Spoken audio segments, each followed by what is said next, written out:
is the need of the rules and regulations when people do not follow? And moreover, the punishment is also mentioned in the scriptures if the rules are not followed.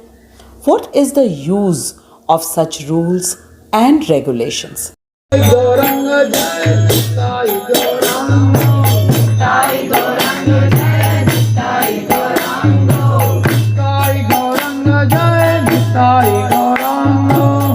Hare Krishna.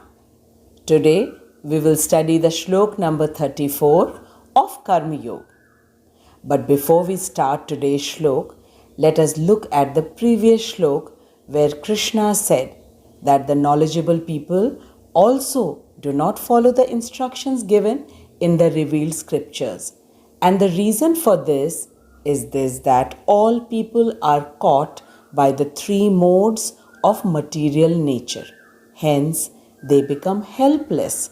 Now, Krishna is going to answer to Arjun in today's shloka. Shlok number 34.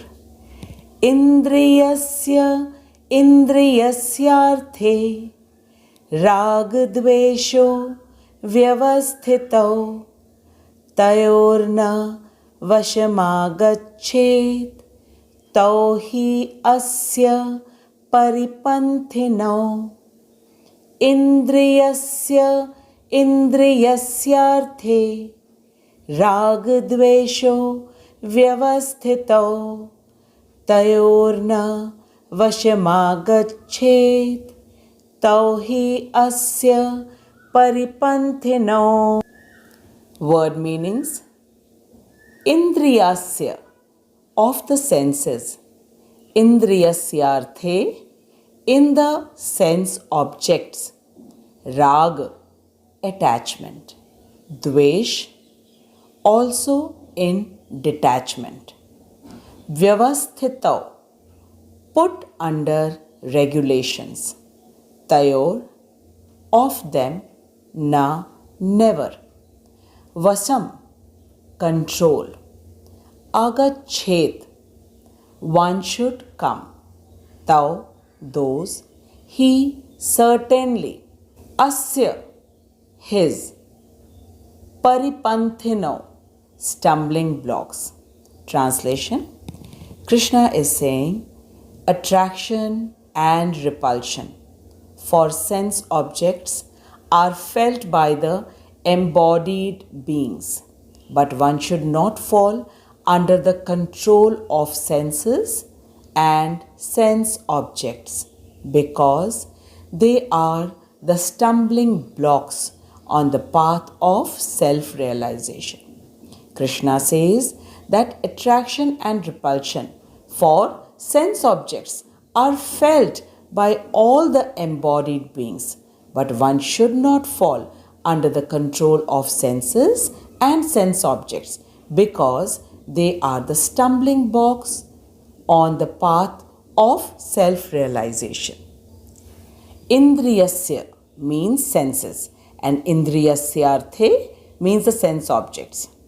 Our every sense is attracted to its sense objects. Like eyes wants to see beautiful scenes, ears want to hear sweet sound and beautiful words, nose wants to smell good perfume, aroma of delicious food items, fragrance of flowers, then tongue wishes to taste tasty food and wishes to speak, and skin wants to feel everything which gives pleasure. And all these senses are very difficult to control. So rules and regulations are mentioned in the revealed scriptures. Vyavasthitau means rules and regulations. Why are these rules and regulations made? These rules and regulations are made to control rag and dvesh. Rag is attachment towards the sense objects and dvesh is aversion or dislike. Further, Krishna says, Tayorna vashamagachet tauhi asya paripanthino. It means that with the help of these rules and regulations, one does not fall in the control of senses and sense objects because they are the stumbling blocks on the path of self-realization. This is the answer given by Krishna to Arjun for his question that why are the rules and regulations given in the scriptures. Now let us read Srila Prabhupada's purport and understand the shlok. Srila Prabhupada ki jai, Anant Koti Vaishnavon ki jai. Srila Prabhupada says that those who are in Krishna consciousness are naturally reluctant to engage in material sense gratifications.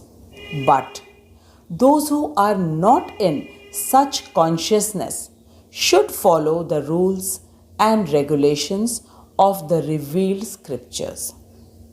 Prabhupada says that unrestricted sense enjoyment is the cause of all material engagement. But one who follows the rules and regulations of the revealed scriptures does not become entangled by the sense objects. For example, sex enjoyment is a necessity for the conditioned souls, and sex enjoyment is allowed under the license of marriage ties. For example, according to the scriptural injunctions, one is strictly forbidden to engage in sex relationships with any woman other than one's own wife. All other women are to be considered as one's mother, but in spite of such injunctions, a man is still inclined to have sex relationships with other women. These propensities are to be curbed and controlled, otherwise they will be stumbling blocks on the path of self-realization. Srila Prabhupada is explaining to us that there will be always attraction and aversion for all kinds of sense objects, and the rules and regulations are given in the scriptures so that we follow them and do not fall in the trap of these objects which block the way for self-realization. People who knowingly do the things which are prohibited in the scriptures are engaged in the attraction towards the object or any person, and this is known as rag. In the scriptures, it is mentioned that a man is licensed to enjoy sensual pleasure only with his own wife, but everywhere illicit relationships are going on. This is because of the excess attraction towards the sense objects, and as a result of it, it ruins the purity of a person and it hinders the path of self-realization. And on the other hand, when a person does not do the things which is prescribed in the scriptures, it means that he is aversive or has a dislike for the rules and regulations given in the scriptures. This is known as dvesh. To understand rag and dvesh in simple language, let us take the example of a student who is studying PCM or PCB, that is physics, chemistry, maths and biology. Not necessarily that he may like all the subjects equally, but he has to study because this is how the course is designed. But if the student studies only the subject of his liking, then it means that he is under the control of rag or attraction. And if he completely ignores the subject which he does not like, then he is in the grip of dislike or aversion. And this is not going to be good for him, as he is under the control of his rag and dvesh, or we can say attraction or aversion, which will in times to come keep him away from achieving his ultimate goal. Similarly, one can have attraction for some kind of food and might have aversion for some kind of food, and the person might end up overeating his favorite food, which is definitely not good for health. Then the vegetables like karela, lauki, kaddu, etc. might not be liked and eaten by a person, but certainly it's very good for health. By these examples, we come to know that each one of us have our own set of attractions and aversions. And Krishna is telling to Arjun not to be in the control of the attractions and repulsions, as they overpower the person and is an obstruction in the path of self-realization. The rules and regulations given in the revealed scriptures are to help the people not to get in the control of these two impostors, Rag and Dvesh. But it is easily said than done, which is why a bona fide guru is a must, under whose guidance a person can train himself not to get in the control of attractions and aversions towards the worldly things and people. Srila Prabhupada explains that the instructions given in the scriptures are meant to help the people to make spiritual progress, as we are all spiritual beings encaged in the material body.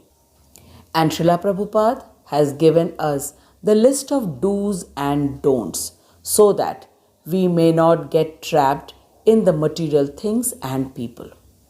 The don'ts are no meat eating, no alcohol, no gambling, and no illegal relationships. Besides this, Prabhupada has prescribed us to do 16 rounds of chanting of Mahamantra daily to purify the consciousness, which has been covered by all kinds of desires of sense enjoyment from life after life. And by following the rules and regulations chalked out by Srila Prabhupada, we are gradually treading in the path of self-realization, which is the sole aim of human life. Prabhupada says, Bhakti anukul matra karyer svikar, Bhakti pratikul bhav, varjan angikar. It means that everything that is favorable for the spiritual progress must be accepted readily, like being in the company of devotees, singing, chanting, listening to Hari Katha, and having prasadam. But on the contrary, one must refrain being in the company of non-devotees, as it brings a person down in the level of spiritual consciousness. Krishna has also mentioned in chapter number 6, shlok number 17, Yukta har viharasya, Yukta cheshtasya karmasu, Yukta swapnav bodhasya, Yogo bhavit dukkha. Krishna says that a person who is regulated in his habits of eating, sleeping, working, and recreation can easily cross all material pains by practicing the yoga system recommended in the scriptures. Now, I am very sure that all of us are fully convinced that the rules and regulations are not meant to curtail our freedom, but it is actually meant to give us freedom from the three modes of material nature and make spiritual progress and end the endless cycle of birth and death, which is so painful for everyone. Today's shlok is extremely important for each one of us who wish to make progress in self realization. And Prabhupada says, for this, no one should ever try to detach from Krishna consciousness at any stage of life. Krishna consciousness is the only way which engages one in the loving service of Krishna and thus automatically detaches from all kinds of attractions and aversions, which is a stumbling block in the path of self realization. I bow down to Srila Prabhupada for making us understand the most secretive knowledge of Bhagwat Gita in such simple manner. And I thank each one of you for listening to the Bhagavad Gita shlok till the end of the video. Now let us answer 2 questions and feel confident and happy that we have understood the shloka. Question number 1. What is the meaning of rag and dvesh? Question number 2. How can a person avoid getting entangled in the trap of attractions and aversions? Please write your answers in the comment box, and in case you wish to ask any question, you may also write that. I shall try to answer your questions by the mercy of Srila Prabhupada. Hare Krishna. Jagat Guru Srila Prabhupada ki jai. Anant Koti Vaishnavon ki jai. Hare Krishna.